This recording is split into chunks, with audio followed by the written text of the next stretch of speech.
Good evening, and welcome to Socrates Garrett Live. We're broadcasting live from right here in Jackson, Mississippi. Now, if you're watching us on Facebook, we want you to subscribe to the program, send us stars, tell all your friends and family that we're on. We should be sending you out notifications that we have gone live. So if we haven't, then hit the notification on your setting, and then you get notified every time that we go live. We appreciate that. For those of you that are watching us on YouTube, you, we believe digital podcast on YouTube, then we want you to subscribe to the program as well. Hit the notification button as well. Share the program with your friends and family. We're being seen all over the world in over 139 countries across this globe. So my friends in Africa, my friends in China, my friends in Vietnam, welcome to the platform. We hope that you're all having a wonderful day. Now, this is Mississippi that we're broadcasting from. We're ground zero. This is where it all began for African Americans. You know, most everywhere you go, you will find African Americans that originated, that their ancestors are from Mississippi. When I was in Los Angeles, California, Mayor Bradley was from Mississippi. When I look at the young man that started BET up in Chicago, from Mississippi. And so Mississippi makes so many contributions, so much talent comes out of here. And one reason that the talent comes out of here is because we are forced to discover things, to come up with new ways of doing things, the ingenuity. You know, necessity is the mother of invention.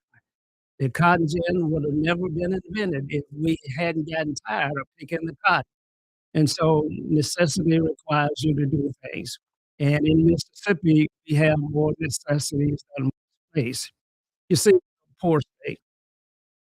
And even though we're a poor state, we try to wear our badge of honor and act like we're not poor, even though we talk badly about those that are on welfare, those that are getting public assistance. And yet, Mississippi itself is a welfare state. For every dollar that we send to Washington, D.C., we get approximately $3 back. That is the highest form of welfare. So our state is being subsidized by California, by Oregon, by Washington, and those states that send money to Washington, D.C., and they don't get any return back. So that makes us a welfare state. Now, that's nothing to be proud of. That's no badge of honor. It's just our reality. So we're going to talk about those things. We're going to talk about economic development. We're going to talk about economic empowerment on the Socrates Garrett Show. I'm going to start a new show coming in the near future where we're going to talk about how you start a business, what's all required, and what the pitfalls were in the journey that I have enjoyed now for some 45 years. In 1980, I put up my first show in business. Now, I have to admit, I'm not first generation business. When I think about it, I'm more close to third generation, quite frankly. Even I didn't realize at the time I was a boy that my parents were in business. I just thought they were struggling all of the time.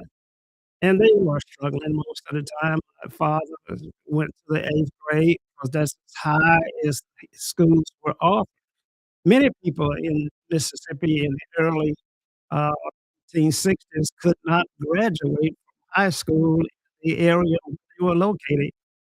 Kosciuszko, for example, in 1961, you could not get a high school education. It only went to the 11th grade, so you had to leave the state in order to graduate from high school.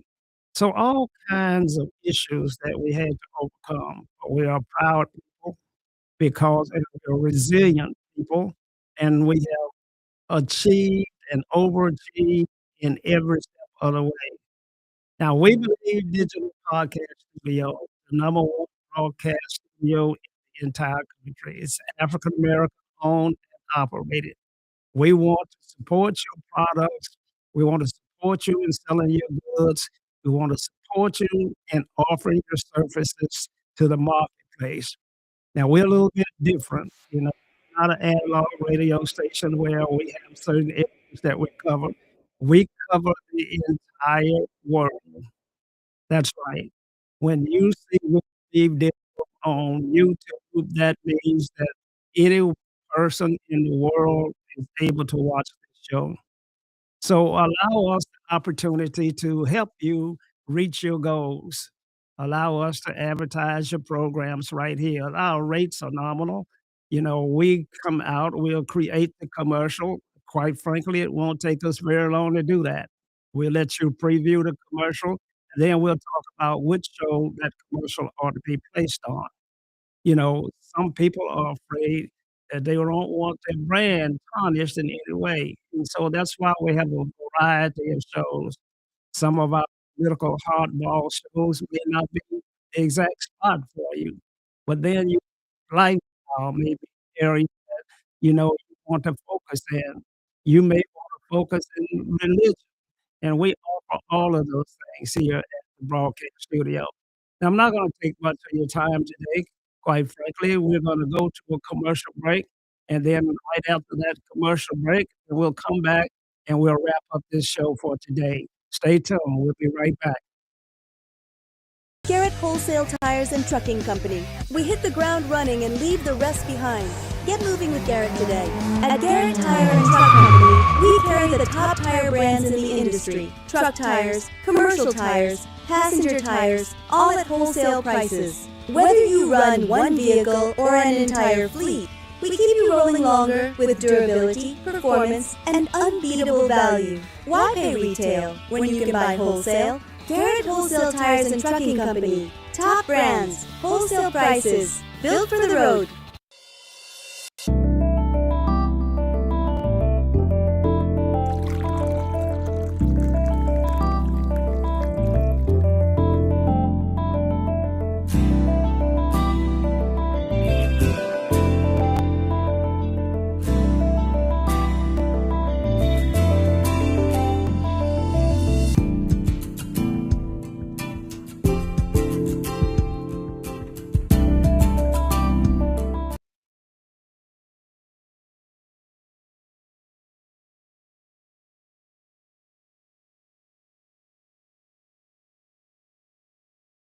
We're back. And thanks again for watching. If you're watching us on YouTube, subscribe to the program. You see in the lower thirds down there, sometimes it'll flash our Cash App. We need support in order for us to bring you this kind of information that you won't find anywhere else. Then you can support the program. You can support the program in many ways. One is that you can subscribe and hit the notification button so that you won't miss any of our shows. Two is you can hit the Cash App button, $ Socrates Garrett, to help us with this program and this platform as we grow and move into mainstream. You know, our goal is not to be a normal platform. We believe has the chance and the opportunity to be a premier station. You see, our capacity is greater, as great, if not greater than most of the streaming services that you see today. Now we have a question that's coming into the studio, so stay tuned for a minute. Let me deal with this question. So the caller is asking, "Were you born in Mississippi?" I was born not only in Mississippi, I was born on Saturday in Mississippi after a, uh, a extended time of nurturing because I was a 10-month baby instead of a 9-month baby. So, yeah, I was born in Mississippi, in Farm Haven, Mississippi. That's 16 miles east of Canton and 16 miles west of Carthage, Mississippi. Uh, Many people talk about the Dancing Rabbit Treaty, and I can tell you that I was born in the area where the treaty was signed, and on another show, we'll talk about what that meant. Who signed the Dancing Rabbit Treaty and why? So we'll talk about those kinds of things. You can call into our show at 601-387-2684, and our phone lines will be open for all of our shows. Now, it's great being here in Mississippi. and I want you to look forward to the shows that we're gonna have coming on. We're gonna have wonderful guests, some local, some from all over the world, so that we can deal with issues that emanate in the South and other places, but they affect all of us regardless of where we are. And so we have another question. It says, "What is your best childhood memory?" Wow, I have so many beautiful memories as a child.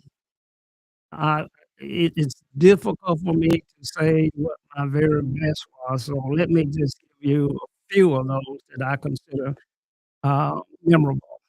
You know, naturally, as a boy in the country, when my grandfather gave me a pig, that was very, very memorable for me. My grandfather picked out a pig and gave it to me. He was black and white, and I named the pig Money because I knew as a young boy that I was, inclined to be an entrepreneur, to be a business person, because my daddy and my granddaddy were also business people. So I named the pig Money, and I fed him, and I nurtured him, and I fed him, and he grew up to be a 100+ pound hog, and I thought as soon as he got big enough, I was gonna take it to the sale, and I was gonna sell him, and I was gonna have cash, and I was gonna be able to buy my girlfriend, Bard soda, at school for a long time. But I came home one day, and I found Money, my prized pig that had now turned into a hog. I found him stretched out on the cross. My daddy had killed him, and he had boiled all the hair off of him, cut his throat, and slit him down the middle, and I thought that was the most cruelest thing that he could have done. So why do I see that as a fond memory? Because it was not fun at the time, but my daddy explained to me a little bit later on that it was 10 of us in this family and that we all need to have food on the table. And while you raise this hog to sell, there could be a great gift and you giving this to the family so that all of us could eat for a long time. And he said, "You are the provider." And that made me feel really good that I had done something to solidify and to keep the family from being hungry. So that was a great memory. So that's one of them. We'll talk about other memories later on in the show. Now we're pretty much out of time for today. I hope that you will join us as we go live on many times. I see that we have another question coming in, so we'll deal with that. And the question says, "What are the most important things we should teach our sons?" Wow. You know, sons need to be taught by their fathers. I remember as a boy, I thought my father hung the stars and the moon in the sky. I used to run behind him, and I would try to jump in his footsteps, and his gait was so wide until I couldn't step in his footsteps, so I would jump, leap into his footsteps. And I said to myself that as I get older, one day I'm gonna be able to hit the same stride and just walk right in his footsteps. But as I got older, those footsteps even got further and further apart. And so my father's path was difficult for me to emulate or to even to catch up to.